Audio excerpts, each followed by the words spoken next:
upright. He shall never be moved. The just one shall be in everlasting remembrance. An evil report he shall not fear. His heart is firm, trusting in the Lord. The just man is a light in darkness to the upright. His heart is steadfast, he shall not fear. Lavishly he gives to the poor. His justice shall endure forever.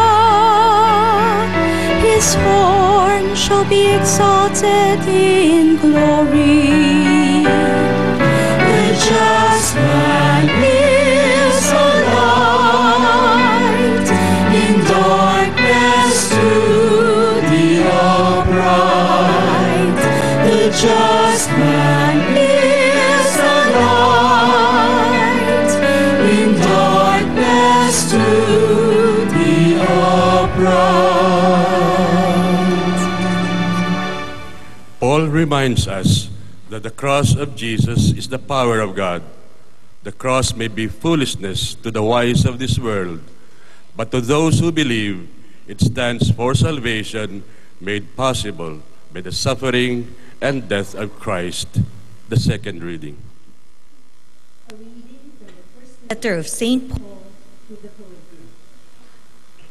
When I came to you, brothers, proclaiming the mystery of God, I did not come with sublimity of words or of wisdom, for I resolved to know nothing while I was with you, except Jesus Christ and Him crucified.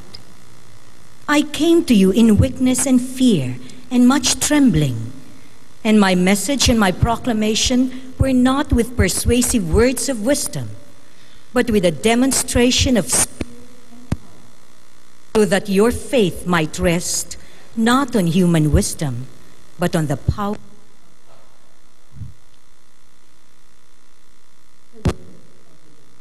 Thanks be to God.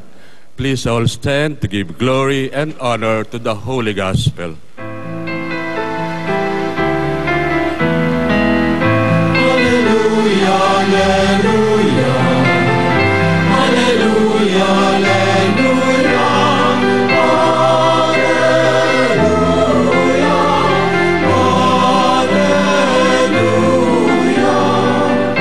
Alleluia,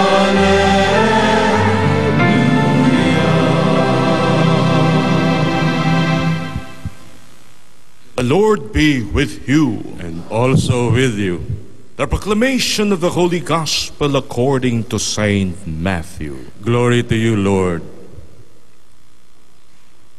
Jesus said to his disciples, "You are the salt of the earth. But if salt loses its taste, with what can it be seasoned? It is no longer good for anything but to be thrown out and trampled underfoot.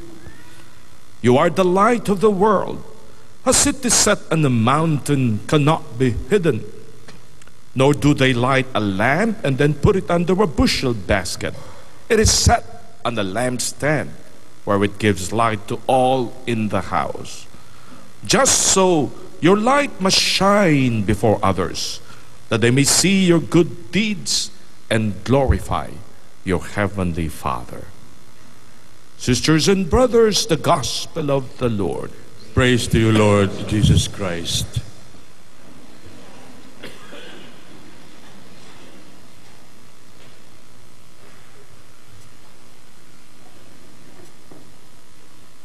Ako po'y may mga kaibigang taga-Bacolod na medyo po may kaya. Marami po sa kanila. May mga lupa at totoo, masasabing mga hasyenterong may kaya. Every now and then, I get introduced to their other friends who are also as wealthy.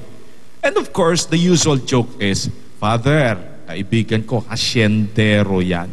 Ang isasagot naman ay, hindi, asindero lang. Ibig sabihin tagagawa lang ng asin.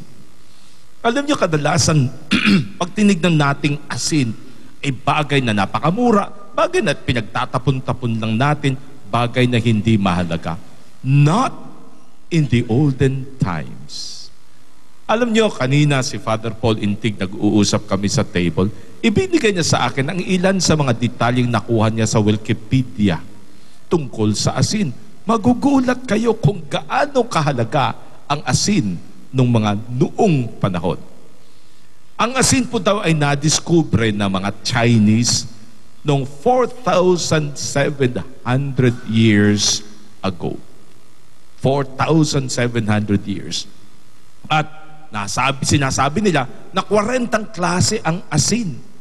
And yet, as they list down kung saan ang asin ilalagay, hindi lang pala ito para sa pagkain at hindi lang pala ito para magbigay ng lasa. They decided to write down asin as part of the pharmacological item. Ibig sabihin, para sa medisina. At na-discover din po natin that during the time of the Greeks, maniwala ba kayo ang asin ay ginagamit ng pang-barter ng mga slaves? Can you imagine? Pang-barter ng mga slaves. Asin. At sa panahon ng mga taga-Roma, yung mga Roman soldiers, ang bayad po sa kanila, pansweldo sa mga sundalo, asin. Kaya pala ang katagang salary ay nagagaling sa katagang Latin na sal. Ang asin ay sal sa Latin. At ang salary, sweldo, talagang asin ang pambayad sa inyo. Ano kaya kung asin ang ibayad sa inyo bilang sweldo nyo? Magkakagulo ang mundo. Sinasabi din po nila that salt was so important for the people of France na nang magdesisyon ang mga royals na nagtaasan ang taxes para sa asin, yun ang isa sa mga kadahilanan kung bakit nagkaroon ng French Revolution, dahil sa asin. Alam din pa ninyo na yung Venice ay talagang yumaman bilang isang kingdom because they discovered how to make salt. And it is also said na when King Philip II, kung saan nanggaling ang pangalang Filipinas, ay nagkaroon ng problema sa Holland at ang mga Dutch dinesisyon na i-blockade yung mga asin na nanggagaling sa peninsula ng Iberia, bumagsak ang Kingdom of Spain dahil sa asin. Nang si Napoleon Bonaparte, isang napakalaking army, umaatake sa mga ibang bayan, natalo siya dahil naubusan sila ng asin in order to prevent the wounds ng kanyang mga sundalo na mag-infection pa. Salt was used in order to be an antiseptic nung panahon nila. Natalo siya, nagkaubusan ng asin. Ako po'y nagkaroon ng pagkakataong pumunta sa Poland nung October. And one of the beautiful things na aming pong napuntahan is what you call the salt mines. Nang pumunta po kami, dumating po kami roon, nakita po namin flat lang naman. Pero wow, nang kami po'y pinasakay doon sa kanilang elevator, pababa, 40 stories down into the salt mine to discover sa loob ng salt mine, 40 stories down, ay mayroon pong cathedral, altar, simbahan, mayroon pong apartment hotel, at mayroong lake. Maniwala ka, sabi ko, sigurado ba kayong salt ito? Kasi lahat ng dinadaanan namin, sabi salt. Ay alam mo naman ako, susero, ay talagang dinilaan ko yung pader. Ay talagang asin. It's all pillars and pillars of salt. Kaya napakaganda doon sa kanilang simbahang ginawa. Pati yung chandelier, pati yung mga statwa, pati yung upuan, pati yung altar, lahat gawa sa salt. And they say na kung hindi dahil diyan, Poland's royalty would not have survived the so many wars na kanila pong dinaanan. Doon sa salt mine nang galing ang kanilang pera't yaman. Ganong katindi ang salt nung panahon na iyon. Alam niyo ba, na na-discover ko rin na sa buong Biblia, wala kang makitang katagang asukal. There is no mention about sugar. Wala sa buong Biblia. Why? Because sugar was nothing for them. What was important was asin. Because it was salt that gave flavor to their food. It was salt that preserved the food. It was salt that would be used as medicine to prevent corruption. My dear friends, no wonder today that we hear Jesus telling us, kayo ang asin ng mundo. Christ is actually saying, kung ganito kahalaga ang asin para sa mundo at para sa pagkain, ang mga Kristiyano kasing halaga para sa mundo upang ito'y magkaroon ng katuturan ang buhay na may halaga at magpiprevent ng corruption sa mundo. Ang kanyang warning, kung ang asin ay nawala ng alat, anong silbi ng asin? Sige nga, mag-isip kayo ng asin na walang alat. Parang hindi ko maisip.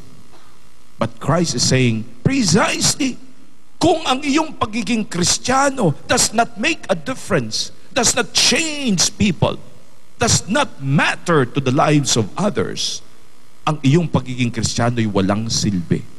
And you know what? Dagdag pa ni Kristo, yan ay tinatapon na lamang at inaapakan sapagkat ang asin na walang alat ay walang silbi para sa atin. My dear friends, when the Lord today compares us to salt, it is because He challenges every Christian to ask ourselves, does my life matter? Do I make a difference? Do I change situations sa buhay ko? Hanggang sa hindi gumagana, hindi nakikisangkot ang iyong pagka-Kristiyano, walang silbi yung pagka-Kristiyano iyan. Alam niyo ang ano sa asin ay ito. Ang asin ay walang silbi hanggang it does not get in touch, is in contact with the bagay na kanyang dapat baguhin. Ganun ang asin. Hindi naman pwedeng ikaw iinom lang ng sopa